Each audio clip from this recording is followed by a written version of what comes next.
샬롬, 2021년 새해가 밝았습니다. 오늘 새해 첫 메시지는 에브라임 같이 문하셋 같게, 에브라임 같고 문하셋 같게라는 제목을 가지고 우리 주 예수님의 은혜를 함께 나누겠습니다. 오늘 선포할 말씀은 창세기 48장 20절입니다. 그날에 그들에게 축복하여 이르되 이스라엘이 너로 말미암아 축복하기를 하나님이 내게 에브라임 같고 므낫셋 같게 하시리라. 야곱 혹은 이스라엘이 죽기 전에 요셉의 두 아들인 므낫셋과 에브라임을 불렀습니다. 사실 야곱의 입장에서는 손자들이죠. 그리고 이 손자들에 대한 축복을 남겼습니다. 방금 읽은 이 구절은 야곱이 요셉의 두 아들인 에브라임과 므낫셋, 이 손자들에게 남긴 축복입니다. 이 축복의 내용인즉 앞으로 이스라엘 민족이 아들들을 축복을 할 때 이렇게 하라는 말입니다. 하나님이 너를 에브라임 같고 므낫셋 같게 하시리라 라는 말로 선포를 하라는 말입니다. 그래서 오늘 새 아침에 우리 아들 동현이에게 아빠가 예수 그리스도의 이름으로 하나님이 너를 에브라임 같고 므낫셋 같게 하시리라. 아멘. 라고 축복합니다. 우리 딸들도 있는데 오늘 말씀의 주요 내용은 아니지만은 우리 딸들도 선포합니다. 우리 영복과 우리 효안이에게 하나님이 엄마와 우리 효안이를 사라와 같이, 리브가와 같이, 라헬과 같이, 레아와 같이, 마리아와 같이 하시기를 축복하노라. 아멘. 아멘. 새해에 이러한 축복을 함께 나누게 해주심을 감사합니다. 아들에 대한 이러한 야곱의 축복은 현재까지도 이어졌습니다. 그래서 유대인들은 지금도 매 안식일마다, 그러니까 매주죠. 매주 아버지가 아들들에게는 하나님이 너를 에브라임 같고 므낫셋 같게 하시기를 원하노라 라고 축복합니다. 참 놀라운 축복이 아닐 수가 없습니다. 그렇다면 오늘은 왜 이러한 축복이 자녀들에게 필요한 것일까요? 이러한 질문으로 오늘 이 말씀을 나누도록 하겠습니다. 다시 한번 말하지만 에브라임과 므낫셋은 야곱의 아들이 아닙니다. 요셉의 아들입니다. 손자입니다. 그런데 야곱은 자신의 유언에서 에브라임과 므낫셋을 자신의 아들로 사실 입양한 겁니다. 즉 손자를 아들로 입양한 것입니다. 즉 손자들을 아들의 지위로 올려서 이스라엘의 12지파의 수장의 위치에 올린 것입니다. 그 윗구절인 5절을 보면은 야곱이 얘기합니다. 애굽에서 네가 낳은 두 아들 에브라임과 므낫셋은 내 것이다 라고 야곱이 이야기합니다. 에브라임과 므낫셋은 다른 아들인 르우벤과 시므온처럼 내 것이 될 것이다 라고 야곱이 유언을 남긴 것입니다. 즉 에브라임과 므낫셋은 자신들의 삼촌인 르우벤과 시므온처럼 야곱의 아들의 지위로 올라가서 이스라엘의 지분을 상속받게 된 것입니다. 그렇다면 결과적으로 요셉이란 말이 두 배라는 말입니다. 그 이름처럼 에브라임과 므낫셋을 통해 나중에 약속의 땅에서 두 배의 지분을 상속받게 된 것입니다. 뿐만이 아닙니다. 이 에브라임은 후에 북이스라엘의 대표 지파가 되었습니다.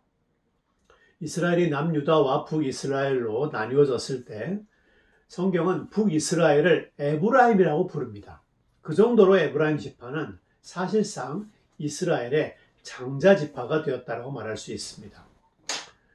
요셉이 야곱의 11번째 아들임을 생각한다면 이는 정말 놀라운 역정과 축복이 아닐 수 없습니다. 그런데 야곱이 에브라임 같고 므낫셋 같게라는 축복을 남긴 이유는 비단 이들이 미래에 차지할 그 지위와 영향력 때문만은 아닙니다. 에브라임과 므낫세는 현대를 살아가는 우리 모든 믿음의 자녀들, 특별히 여기 동현이 우리 효환이가 이 따라야 할 하나의 본보기를 제시합니다. 그 이유를 제가 말씀드리겠습니다. 에브라임과 므낫세는 특별합니다. 이들은 약속의 땅에서 태어나지 않았습니다. 이집트 출신입니다. 그렇죠? 그리고 이들의 어머니도 외국인이에요. 여러분, 에브라임과 므낫세의 어머니가 누군지 아십니까? 창세기 41장, 46장을 보면은, 자, 바로가 요셉의 이름을 사브낫 바네아라고 하고, 또 온의 제사장, 온은 헬리오폴리스입니다. 온의 제사장 보디베라의 딸 아스낫을 그에게 주어 아내로 삼게 하니라. 애굽의 땅에서 온의 제사장 보디베라의 딸 아스낫이 요셉에게 낳은 아들이 므낫세와 에브라임이요 라고 창세기 46장 20절에 기록하고 있습니다. 즉 에브라임과 므낫세는 이집트 최고의 제사장의 딸인 아스낫이 낳은 자식들입니다. 태어난 곳도 그때 당시 이집트 식민지였던 가나안이 아니라 이집트 궁중이었습니다. 따라서 이들은 이집트 최고 명문 가문의 자식들이자 귀족들로서 이집트의 모든 문물과 혜택을 누리며 이집트인으로 왕족으로 살아갈 운명이었습니다. 그것이 에브라임과 므낫세의 앞에 놓여있던 밝은 미래였습니다. 하지만 이들은 그 길을 선택하지 않았습니다. 에브라임과 므낫세는 모세와 같은 길을 선택하기로 합니다. 히브리서를 보면은 믿음으로 모세는 장성하여 바로의 공주의 아들이라 칭함받음을 거절하고 도리어 하나님의 백성과 함께 고난받기를 잠시 죄악의 낙을 누리는 것보다 더 좋아하고 그리스도를 위하여 받는 수모를 애굽의 모든 보화보다 더 큰 재물로 여겼으니 이는 상 주심을 바라봅니다. 모세가 바로 공주의 아들로서 누릴 수 있는 특권을 거부하고 고난받는 백성들과 함께하기로 결정한 것처럼 그 이전에 이미 에브라임과 므낫세는 모세에 앞서서 같은 결정을 내립니다. 이집트의 왕궁에서 귀족으로 살기보다는 이스라엘의 지파로 살기로 결정을 한 것입니다. 모세 또는 그의 앞에 에브라임과 므낫세의 선택은 우리 주 예수님이 이 땅에 오심을 사실 예표하고 있습니다.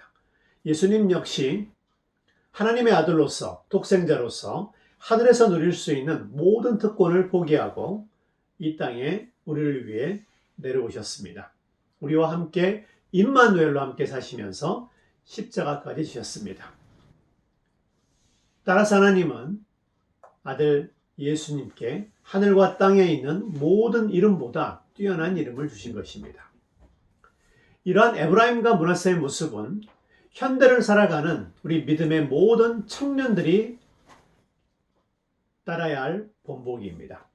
현대 사회는 우리 믿음의 청년들에게, 믿음의 세대들에게 이집트와 같습니다. 우리 자녀들이 태어난 곳은 마치 이집트의 온 헬리오폴리스와 비슷합니다. 하나님이 아닌 우상을 섬기며 수많은 세속적인 탐욕과 욕심으로 우리 자녀들을 유혹합니다. 모든 종류의 의심스러운 가치관을 주입하고 원칙과 진리와 기준보다는 유행을 따를 것을 강요합니다. 우리 자녀들이 이 세상을 살아가면서 겪어야 되는 가장 큰 도전은 바로 이러한 거대한 이집트의 문화 가운데서 이스라엘의 하나님을 섬기며 따라가는 것이라고 말할 수 있습니다. 이집트의 왕실이 아닌 하나님의 백성의 지분에 참여하는 것이라고 말할 수 있습니다. 하나님의 말씀을 쫓으며 믿음의 가정의 일부가 되기로 결정하는 것이야말로 우리 자녀들이 이 세상을 살아가면서 왜 에브라임과 므낫세를 그 본을 따라야 되는지를 얘기해 주고 있습니다. 사랑하는 성도 여러분, 에브라임과 므낫세는 이집트의 왕실이 아닌 이스라엘의 지파로 남기로 선택했습니다. 당시 최고의 메트로폴리스인 헬리오폴리스, 태양의 도시가 아닌 고센 지방을 선택했던 것입니다. 고센 지방은 하나님께 가까이 간다라는 뜻입니다. 그리고 결국 에브라임과 므낫세는 이스라엘의 12지파의 조상이 되었습니다. 우리는 현재 요셉 시대의 바로의 이름을 모릅니다. 당시 바로의 귀족들이 어떠한 가문을 이루었고 후대에 어떠한 선한 영향력을 남겼는지 알지 못합니다. 하지만 지금 에브라임과 므낫세는 지금도 모든 믿음의 자녀들의 머리 위에 하나님의 축복을 견인하는 영원한 이름으로 남아 있습니다. 2021년 새해 우리 자라나는 이제 이 사회에 진출할 우리 믿음의 자녀들에게 간곡히 당부하며 부탁합니다. 에브라임과 므낫세처럼 되시기를 예수 그리스도의 이름으로 축복합니다.